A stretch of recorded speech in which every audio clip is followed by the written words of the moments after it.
تسناي زبلة أكبر كابكو مرحق حدا معرفي كاب حاتيات مرحق نحاتيات مقنيات كاب زخون نجارات مرحق كاب حاتيات بعلو راح سيكونس نحاتيات مقنيات كاب زخون نجارات كله خنرح يقبع نسنفنا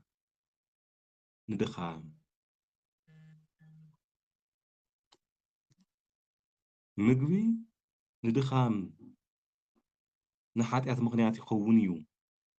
كبزح قالو سلازي بمتأنو نخون إنا كاب توصل مقبوتات نرحق كومو خاء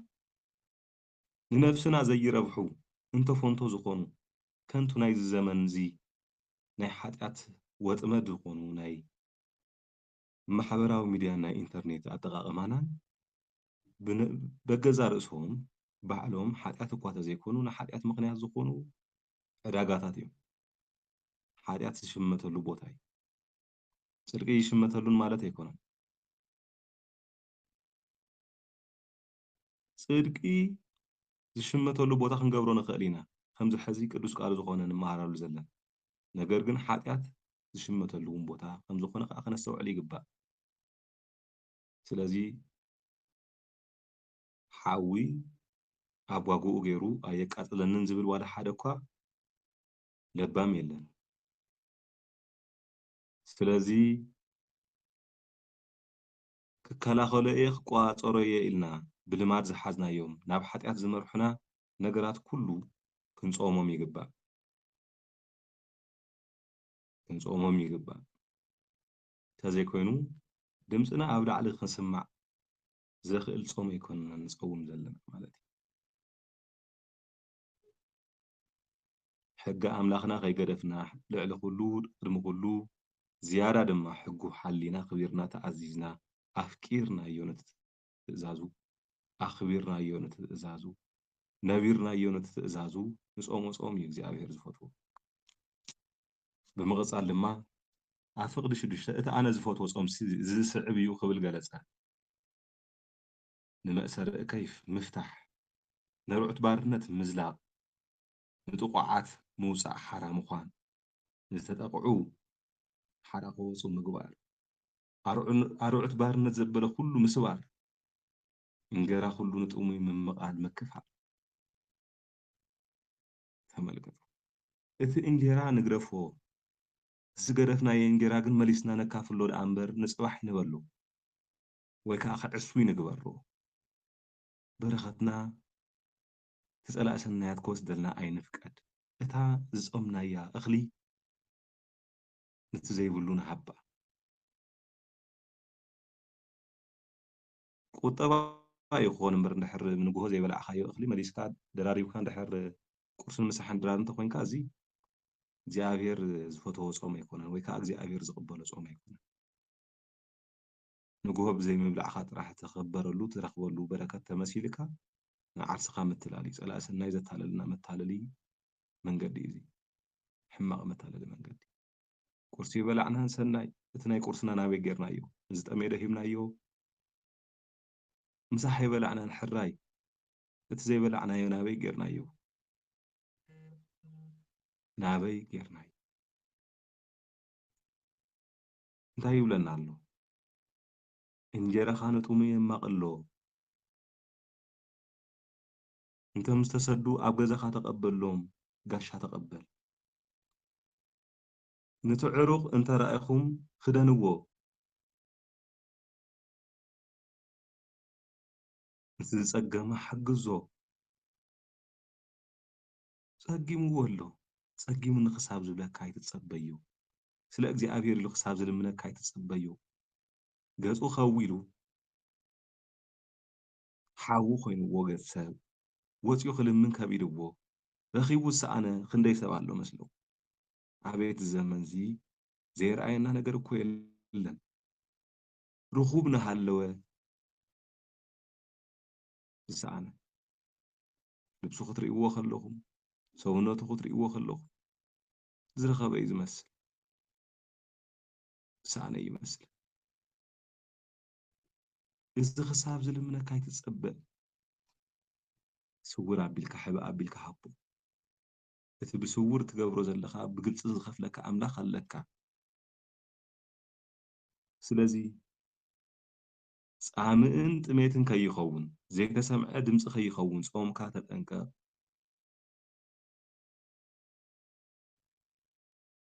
ከም ፀሓይ ንጎሆ ኮይኑ ብርሃነይ ክበርሃልኩም እንድሕር ዳኣ ደሊኹም ከምዚ ጌርኩም ጽሙ ይብለና እግዚአብሔር። ምሕያውኩም ድሕነትኩም ቀልጢፉ ክመፅእ እንድሕር ዳኣ ደሊኹም ከምዚ ግበሩ። ጽድቀይ ቀቅድሜኹም ክኸይድ እንድሕር ዳኣ ደሊኹም ከምዚ ግበሩ። ክብረይ ደጀንኩም ክኾነኩም እንድሕር ዳኣ ደሊኹም ከምዚ ግበሩ። ሽዑ እንድሕር ዳኣ ፀጒዕኹምኒ ኣነ ክምልሰልኩም እየ። ናባይ ከተእውዩ ኣነ ድማ ኣለኹ እኒአኹ ክብለኩም እየ። እግዚኣብሔር ኣለኹ ይበለና።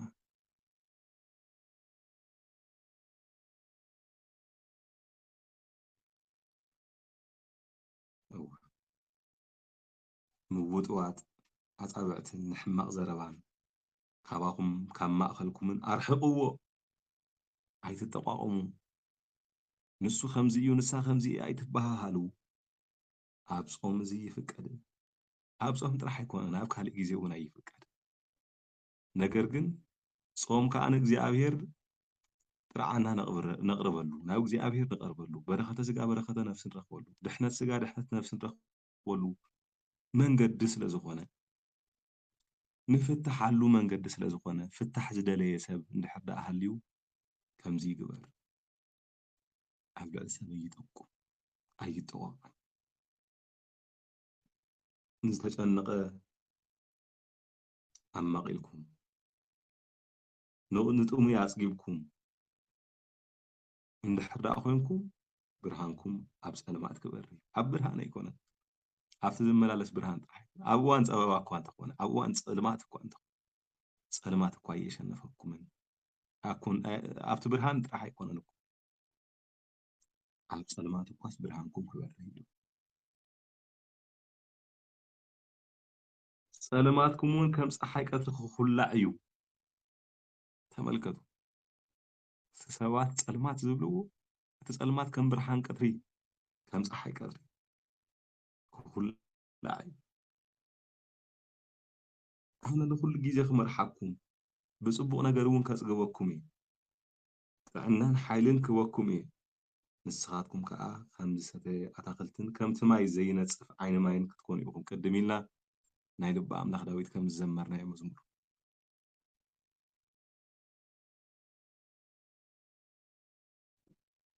እምበኣር ተመልከቱ፣ እዚ ኩሉ በረከት እንድሕር ደኣ ጾም ንረኽበሉ ኮይንና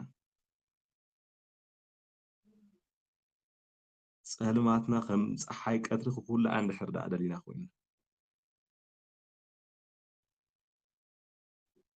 እግዚኣብሔር ክመርሓና ናብ ዕረፍቲ እውን ከብፅሓና እንድሕር ደኣ ደሊና ኮይንና ንዝጠመየና ኣንግል፣ ንዝዓረቐ ነልብስ፣ ንዝሓዘነ ነድብስ፣ ንዝሓዘነ ነጽናዕነ፣ ንዝደኸመ ነጽንዕ ክንኮን ኣለና። ካብ ክፉእ ንርሓቕ ነቲ ሰናይ ከዓ ንግበር። እዚ ዝኾነ ጾም እዩ፣ ሙሉእ ጾም። እግዚኣብሔር ዝፈትዎ ጾም ከምዚ ዝበለ እዩ። እግዚኣብሔር ዝሓረዮ፣ እግዚኣብሔር ዘኽበሮ፣ እግዚኣብሔር ዝፈትዎ፣ እግዚኣብሔር ዝሰምዖ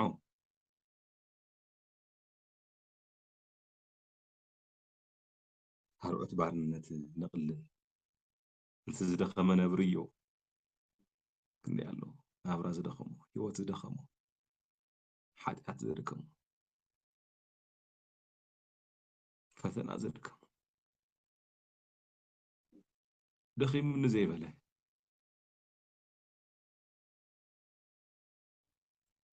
እናወደቐ እናተንስአን ጠጠው ኢሉ ንምኻድ ዝፍትን ሰንከልከል እናበለ ዘሎ መጽናዕ እዩ።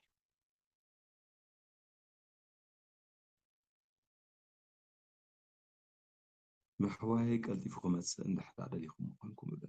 ጽድቀይ ቅድሚኹም ክኸይድ፣ ጽድቂ ኣምላኽ ቅድሜና ክኸይድ ድሕነት ኣምላኽ ቀልጢፉና ባና ክመፅእ እንድሕር ዳ ደሊልና ኮይንና ንሕና ናብ ድኹማት ንኸድ ክርስቶስ ምስ ድኹማት እዩ ዘሎ ምስ ዝጠመ እዩ ዘሎ ክርስቶስ ኣብ ኣፍ ደገ ኸ ምስ ዝልምን ዘለዎ ንዓኻ ንዝመስል ምስኪን እንድሕር ዳ ዘይርኢኻዮ ኮይንካ ኣብ ቤተ ክርስቲያን ከይድካ ክትሪኦ ኣይትኽእልን ኢኻ ይብል ቅዱስ ዮሃንስ ኣፈወርቅ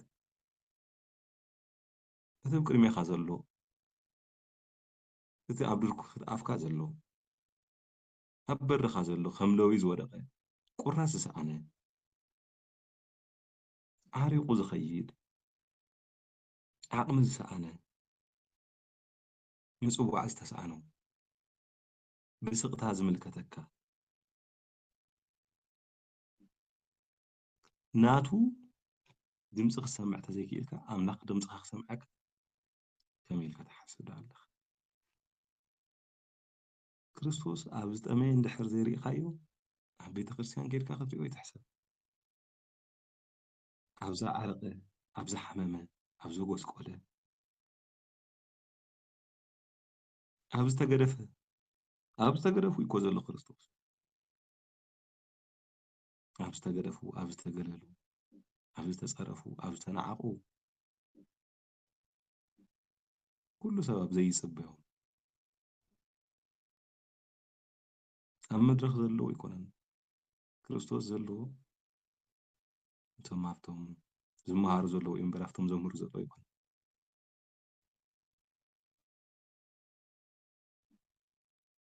ምስቶም ቃሉ ዝነብሩ ዳ እምበር ምስቲ ቃሉ ዝምስክሩ ጥራሕ ኣይኮነን ዘሎ እኮ እግዚኣብሔር ከምዚ ኸማና ሲኢሉ ቃሉ መስኪሩ ዝኸድ ከንቱ ዝኾነ ከምዚ ኸማ ኣይኮነን ዘለዎ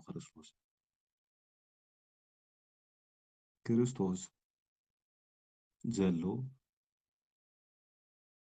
ለሚኑ ካብታ ዘምፃ ቁራስ እንጀራ ተኻፊሉ ምስ ብዙሓት ተመስገን ኢሉ ዝበልዕ ምስኡ እዩ ዘሎ ወሪሱ እኮ የምፅእዋ ለሚኑ እኮ የምፅእዋ ነታ ለሚኑ ዘምፃ ቁራስ እውን ኣካፊሉ ምስ ዝነብር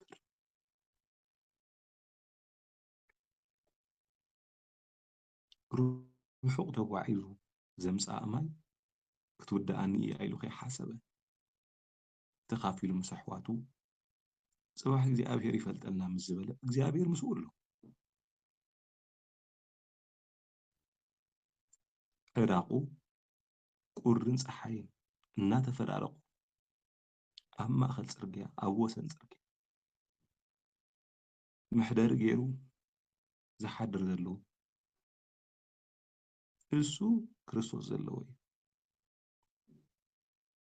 ክርስቶስ ኣብኡ ኣልሹ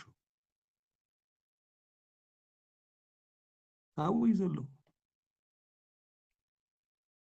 ምሕደሪ ብሰማይ ክዳለወልና እንድሕር ዳ ደሊና ምሕደሪ ሲኢኖም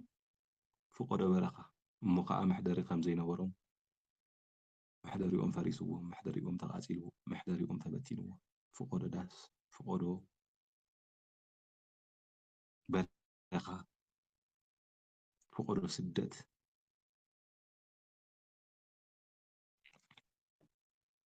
ተገፊዖም ዝነብሩ ዘለዉ ኣሕዋትን ኣሓትን ኣለዉና ሰብ ንኹን ሰብ ገይሩ ፈጢርና እግዚኣብሔር እሞ ሰብ ንኹን በጃኻትኩም ሰብ ንኹን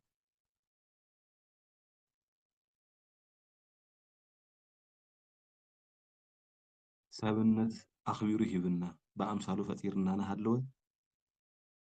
ልብና ጨኪኑ ከም ኣራዊት ካ ክንዱ ይጭክንን ኣብ ልዕሊ ሰብ ክንጭክን ኣብ ልዕሊ ንዓና ዝመስል ምናልባት እኮ ኣራዊት እንተጨከነ ምስኡ ንኡ ዘይመስል ሓንሳእ ክኸውን ይኽእል ንኡ ምስ ዝመስል ሰብ ንሰብ ኣብ ልዕሊ ሰብ ክጭክን ከለዎ ምስ ወገንካ ዘይኮንካ ንሰብ ዘይኮንካ ናይ ቅድስና ህይወት ዝነበሩ ናይ ጽድቂ ህይወት ዝነበሩ ኣቦታት እማ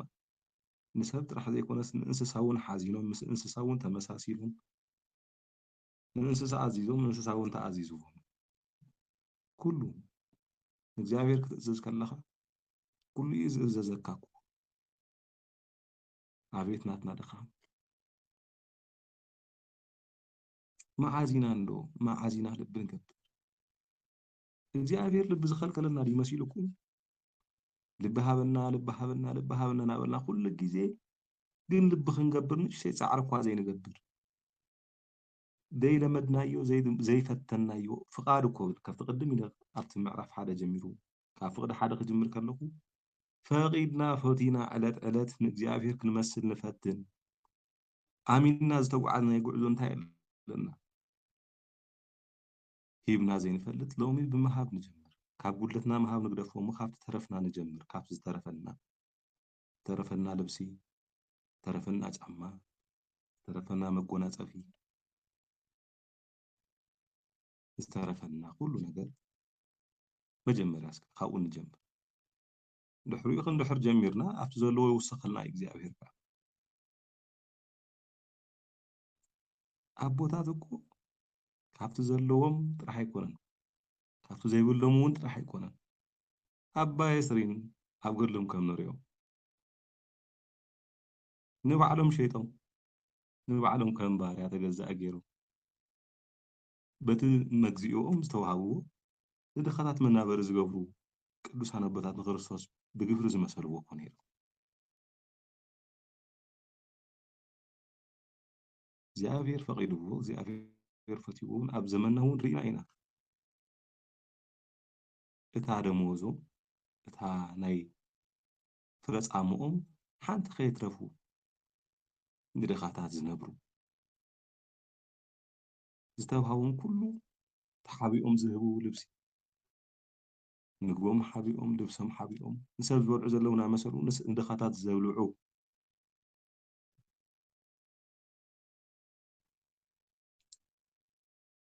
ልቢ ንግበር እግዚኣብሔር ዝፈተዎ ፅም ንፁም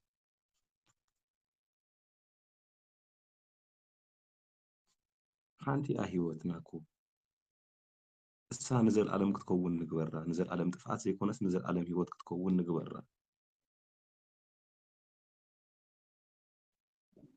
እናሃለወና ዘይንህብ ከመይ ዝበለ ስሱዕ ዝኾነ መንፈስ ተሓዘና እዩ ካብ ዘይብሎም ካብ ጉድለቶም ነብሶም ሸይጦም እናሃቡስ ንሕና ካብ ዘለና ዘይንህብ እንታይ ዓይነት ስሳዕ እዩ እሞ ከዓ ንፀውም ኣለና ኢና ከዓ ነብልኩ እታ ቁርስና እታ ምሳሕና ገዲፍና ክንቦም ዘይንኽእል ንድኻታት እንድሕር ደኣ ኮይንና ፀይምና ዘይኮንና ነይርና ኮይንና ሲ ወይ ብዚ ናይ ዘመን ቋንቋ ምናልባት ዳይት እንተኾነ ምግቢ ምስትኽኻል ምሽግሻግ እዩ ዝኸውን ስለዚ እግዚኣብሔር ፀልማትና ከም ፀሓይ ቀትሪ ክኹላዕ እንድሕር ደኣ ክገብረልና ደሊና ኮይንና ብርሃንና ብፀልማት ክበርህ እንድሕር ደኣ ደሊና ኮይንና ኣብ ፍቅዲ 11 ዘሎ ክንብል ከሎ እዚ ካብ 10 ጀሚሩ ንጭኑቕ እንተመቐልኩም ንጥሙይ እንተፅገብኩም ሽዑ ብርሃንኩም ኣብ ፀልማት ክበርህ ስለዚ እታ ናይ እግዚኣብሔር ኢድ ክትረድአና እንድሕር ደኣ ደሊና ኮይንና ኢድና ንዘርግሕ ካብ ክፉእ ንርሓቕ ትሰናይ ከዓ ንግበሮ ንለማመዱ ሕድሕድ ፆም ብዝመፀ ቁፅሪ ኣዋጅ ቅድስቲ ቤተ ክርስቲያን ኣብቲ ፆም ግብሪ መንፈሳዊ ኣበርቲዕና ክንለምዶን ዕድል ዝህብ ስለ ዝኾነ እዩ ደጋጊማ ፆም ተእውጀልና ቅድስቲ ቤተ ክርስቲያን ስለዚ ልጓም ዝመስለና ጥራሕ ዘይኮነሲ ሰናይ ዕድል እዩ ካብ ኣምላኽ ንቐርበሉ ኣምላኽ ዕድል ሂብና ኣሎ ዕድመ ሂብና ኣሎ እንታይ ንፈልጥ ንፀድቀሉ ንግበሮ እሞ ዝመፅእ ዘሎ ፆም ንሓጢኣትና መደምሰሲ